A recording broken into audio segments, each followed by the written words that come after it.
సినిమాకి ప్రీమియర్స్కి వెళ్ళినప్పుడు RTC cross roads సంధ్యా థియేటర్కి వెళ్ళామండి. అక్కడ అనుకోకుండా క్రౌడ్ టర్న్ అవుట్ ఎక్కువ అవటం వల్ల నేను సినిమా చూసి వచ్చిన తర్వాత నాకు తెలిసిన విషయం అంటే నెక్స్ట్ డే మార్నింగ్ దట్ ఆ క్రౌడ్లో ఒక ఫ్యామిలీ వచ్చారు. ఆ ఫ్యామిలీ కొంచెం దెబ్బలు తగిలినాయి. అండ్ ముఖ్యంగా ఒక lady, the mother of 2 children, ఆవిడ రేవతి గారని, ఆవిడ నెక్స్ట్ డే మార్నింగ్ అన్ఫార్చునేట్గా ఆవిడ ఆ తొక్కి స్లాట్లో దెబ్బలు తగిలి ఆవిడ చనిపోయారని తెలిసింది. అది తెలియగానే మేము సుకుమార్ గారు మేమందరం మొత్తం ఎంటైర్ టీమ్ ఆఫ్ పుష్ప అందరం సడన్గా డిసప్పాయింట్ అయిపోయి ఒక షాక్లోకి వెళ్ళాము. ఎందుకంటే అసలు అప్లికేషన్ పెట్టుకుంటే 3 తారీఖు పోలీసులు తిరస్కరించారు. 4 తారీఖు హీరో కానీ హీరోయిన్ కానీ సినిమా ప్రొడ్యూసర్స్ కానీ ఎవరు థియేటర్ రావడానికి వీల్లేదు. ఈ థియేటర్లో మేము సెక్యూరిటీ ఇవ్వలేము. ఈ థియేటర్కు ఉన్నది ఒకటే దారి. ఈ దారిలో ఇంతమంది వేలాది మంది అభిమానులు వచ్చినప్పుడు మేము కంట్రోల్ చేయలేము, వద్దు అని తిరస్కరించారు. తిరస్కరించిన తర్వాత కూడా 4 తారీఖు 9:30 ప్రాంతంలో హీరో రావడం జరిగింది. రావడం కారులో వచ్చి థియేటర్లో పోయి సినిమా తెచ్చి మళ్ళీ కారులో వెళ్ళిపోతే పెద్దగా ఇంత ఇబ్బంది జరుగుతుండేనేమో లేదో నాకు తెలియదు. కానీ ఎక్స్రోడ్ చౌరస్తా కంటే ముందు నుంచే కారులో రూఫ్ టాప్ ఓపెన్ చేసి రోడ్ షో చేసుకుంటే థియేటర్లో పోవడంతో ఆ చుట్టుముట్టుతున్న 7-8 థియేటర్లలో ఉన్న సినిమా అభిమానులు మొత్తం ఇక్కడికే రావడంతో వేలాది మంది జమ అయ్యారు. ఆ గేట్ ఒక్కసారి హీరో కారు లోపలికి పంపించడానికి ఆ ఉన్న గేటు తెరవడంతో వేలాది మంది ఒక్కటేసారి ఉప్పెనలాకి వచ్చారు. ఆ ఉప్పెనలో చనిపోయిన రేవతి, ఆమె కొడుకు, భార్య, భర్త, కూతురు వాళ్ళు అలాగైపోయి కొడుకు తల్లి ఒక పక్కన పోయి ఆ జనాల నుంచి తప్పించుకొని టికెట్ చేసుకొని ఆ తొక్కిసలాటలు హీరోను థియేటర్ లోపలికి తీసుకుపోవాలనుకున్న టైంకి అతను బండి మీద రోడ్ షో చేసి దిగేటప్పటికి వేలాది మంది హీరోను కలవడానికి చొచ్చుకొచ్చారు ముందుకు. అసలు అంటే ఈ రకమైన వాతావరణంలో అతన్ని లోపలికి తీసుకువెళ్ళాల్సిన సందర్భంలో అతను ప్రైవేట్ సెక్యూరిటీ ఇవాళ రేపు మనం ఫంక్షన్లలో బౌన్సర్లు అని మనం చూస్తూ ఉన్నాం. 50-60 మంది సరిగ్గా లెక్క తెలియదు, 50-60 అని అంటున్నారు, నెంబర్ 4 ఎక్కువ తక్కువ.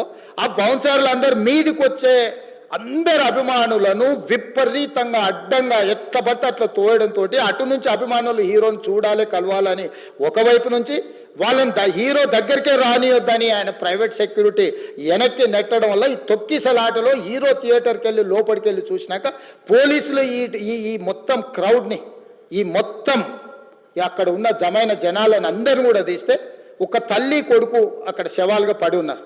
ఆ తల్లి అంత తొక్కిసలాటలు కూడా నేను ఆ వీడియో చూసిన ఆ తల్లి లోపలికి వచ్చినప్పుడు కొడుకు చేయి పట్టుకొని ఎంత జాగ్రత్తగా కొడుకుని తీసుకొని వస్తుందో తల్లి ప్రేమ ఎట్లుంటుందో అక్కడ నాకు చూసి నాకు అర్థమైంది. ఆ శవాలుగా మారిన తల్లి కొడుకు చెయ్యి ఇడవలే అధ్యక్ష, అట్లే చెయ్యి బిగ్గర పట్టుకొని పోలీసు వెళ్ళి చూస్తే ఆ తల్లి ఆ పిల్లగాడు ఆ తల్లి ఆ చెయ్యి వదలకుంటే కన్నబిడ్డను పట్టుకుని తల్లి చచ్చిపోయింది అధ్యక్ష. అట్లాంటి సిచ్యువేషన్లో పోలీసులు తల్లిని కొడుకుని హాస్పిటల్కి అక్కడ ఫస్ట్ ఎయిడ్ ట్రీట్మెంట్ చేసిండ్రు. పోలీసులు ఏం డాక్టర్లు కాదు, హుటాహుటిన తరలించిండ్రు. హాస్పిటల్కి వెళ్ళిన తర్వాత తల్లి చచ్చిపోయింది, పిల్లోడు కోమాలుండు. ఆల్మోస్ట్ పోలీసులు పిల్లవాడు కూడా చచ్చిపోయింది అనుకున్నారు. బ్రెయిన్ డెడ్ అయింది, ఆక్సిజన్ అందక ఆ అబ్బాయికి. సో ఆ సిచ్యువేషన్లో వెనక్కి పోలీసులు వచ్చి హీరో గారికి విషయాన్ని తెలియజేసి హీరో గారు వెళ్ళిపోతే హీరో ఎందుకు వెళ్ళిపోవాలనుకుంటారు పోలీసులు అంటే ఇంకా వేలాది మంది అభిమానులు అక్కడనే ఉన్నారు.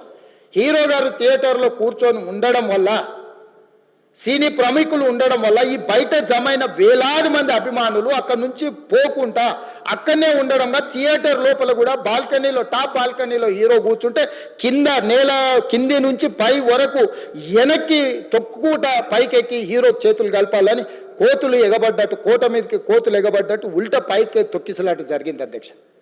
థియేటర్ వాళ్ళు పోలీసులను హీరో దగ్గరికి వెళ్ళి చెప్పడానికి కూడా అనుమతి ఇవ్వకుండా థియేటర్ వాళ్ళు పోలీసులను బ్లాక్ చేశారు అధ్యక్ష.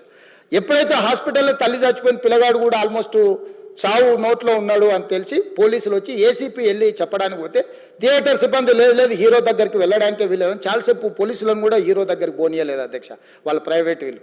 చివరికి ఏసీపీ కోపం వచ్చేసి మిమ్మల్ని అందరిని తీసి లోపల వేయాల్సి వస్తుందని చెప్పిపోయి హీరోకు ఏసీపీ క్లియర్గా ఇద్దరు చనిపోయినరు, మీరు ఇక్కడ కూర్చుంటే థియేటర్లోనగా థియేటర్ బయట ఉన్న వేలాది మంది ఈ సినీ అభిమానులను మేము కంట్రోల్ చేయలేకపోతున్నాం, లా అండ్ ఆర్డరు శాంతి భద్రతలు చేయి దాటిపోయినాయి, మేము లాఠీ చార్జ్ చేయాల్సిన పరిస్థితి ఉంది, మీరు దయచేసి వెళ్ళిపోండి, వచ్చిండ్రు చూసిండ్రు కదా వెళ్ళిపోండి అంటే లేదు నేను సినిమా అయిపోయే వరకు ఇట్లే కూర్చుంటానని పోలీసులతో చెప్పిండని సిటీ కమిషనర్ నాకు చెప్పడం జరిగింది అధ్యక్ష. అదేవిధంగా ఇంకా కంట్రోల్ కాకపోవడంతో అప్పుడు డీసీపీ పై అధికార రంగంలో దిగి వాళ్ళ అందరినీ లోపట వాళ్ళు ఎంబడున్న అడ్డుకుంటున్న వాళ్ళను పోలీసులతో జరిపించి చక్కగా డీసీపీ పోయి హీరో గారికి బయట చనిపోయినరు, పరిస్థితి చాలా గందరగోళంగా ఉన్నది, మీరు ఇక్కడ నుంచి కదలాల్సిందే, లేకపోతే మిమ్మల్ని పోలీస్ స్టేషన్కు తీసుకెళ్లాల్సిన పరిస్థితి వస్తుంది, మీరు ఇక్కడ నుంచి కదలాల్సిందే అని బలవంతంగా అతన్ని సినిమా మధ్యలో 12 గంటల సమయంలో, రాత్రి 12 గంటల సమయం అట్టిట్టుగా ఆ సమయంలో అతను తీసుకొచ్చి బండెక్కిస్తే మళ్ళీ అతను రూఫ్ టాప్ ఓపెన్ చేసి మళ్ళీ చేతులు ఊపుకుంటూ రోడ్ షో చేసుకుంటూ, అంటే తల్లి చనిపోయి పిల్లగాడు చావు బతుకుల మధ్యలో ఉన్నాడు, మీరు వెళ్ళండి అని వెనక్కి పంపిస్తే కూడా మళ్ళీ కారులో రూఫ్ టాప్ ఓపెన్ చేసి చేతులు ఊపుకుంటా అభిమానులను సంతోషపెట్టుకుంటా రోడ్ షో చేసుకుంటా అతను వెళ్ళిపోయింది అధ్యక్ష. పోలీసులు కేసు చేసిరు, కేసు మీద థియేటర్కి సంబంధించిన కొంతమందిని అరెస్టు చేసిరు, అరెస్టు చేసి 10-11 రోజుల తర్వాత పోలీసు హీరో గారింటికి వెళ్ళిండ్రు. మీరు కూడా కేసులో A11 మీ మీద కేసు ఉందని చెప్పడానికి పోలీసులతో దురుసుగా ప్రవర్తించిండు. మీరు ఆ వీడియోలన్నీ కూడా చూసిండ్రు. ఆ పరిస్థితిలో చట్టాన్ని అమలు చేసే పోలీసులు ఆల్రెడీ ప్రాణాలు పోయినాయి, ఒక నిరుపేద తల్లి చనిపోయింది, కొడుకు చావు బతుకుల మధ్యలో ఉన్నాడు. ఆ రోజు కోర్టుల కేసులు కూడా వస్తున్నాయి, కోర్టుకు కూడా మీరు విచారణలు ఏం చేసిండ్రని కోర్టుకు కూడా పోలీసులు జవాబు చెప్పాల్సిన పరిస్థితి ఉండే అధ్యక్ష. దాంతో మాట్లాడితే వాళ్ళు చాలా బాధ్యతారహితంగా సమాధానాలు ఇచ్చారని మా పోలీస్ సిబ్బంది చెప్తున్నారు. దాంతోనే అతన్ని పోలీస్ స్టేషన్ తీసుకెళ్ళారు అధ్యక్ష. ఇక్కడి వరకు ఒక హీరో, ఒక థియేటర్లో జరిగిన సంఘటనలు, వీటన్నిటి నేపథ్యంలో పోలీసులు వాళ్ళ విధి నిర్వహణ నిర్వహించారు అధ్యక్ష.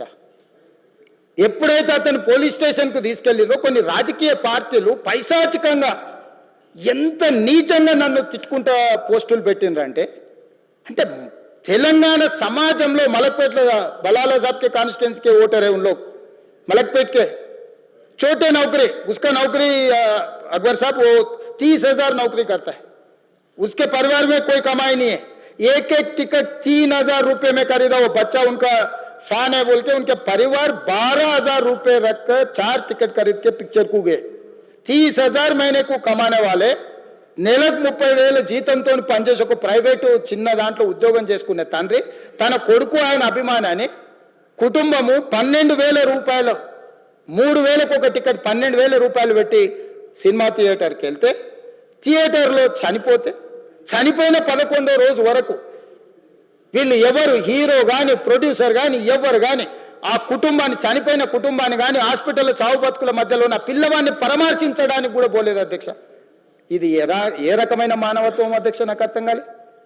ఇలాంటి మానవత్వం లేకుండా వ్యవహరించిన వాళ్ళను పోలీసులు విధి నిర్వహణలో భాగంగా పోలీస్ స్టేషన్కు తీసుకెళ్తే ఒక ఆయన ట్విట్టర్లో పెడతాడు అడ్డగోలుగా 10 ఏళ్ళు మంత్రి చేసి ఉద్యమాలు చేసినామని చెప్పుకునేటోళ్ళు, ఉద్యమాల సమయంలో సినిమా షూటింగ్లో జరగొద్దని దాడులు చేసిన వ్యక్తులు ఇవాళ అతను భగవత్ స్వరూపుడు, అసలు అతన్ని పోలీసులు ముట్టుకుంటారా?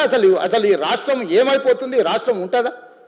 ఈ రకంగా రాజకీయ పార్టీలు అధ్యక్ష, రాజకీయ పార్టీలు ప్రజాప్రతినిధులుగా చనిపోయిన ప్రాణాల విలువ లేకుండా చావుకు కారణమైన ప్రత్యక్షంగా పరోక్షంగా అయిన వాళ్ళని పోలీస్ స్టేషన్కు విచారించడానికి పిలిస్తే కూడా అది కూడా తప్పుపట్టి ప్రభుత్వాన్ని బద్నాం చేయాలి, ముఖ్యమంత్రిని తిట్టాలని ఎంత నీచమైన భాష వాడిన అధ్యక్ష. యూట్యూబ్లలో మీరు చూడండి.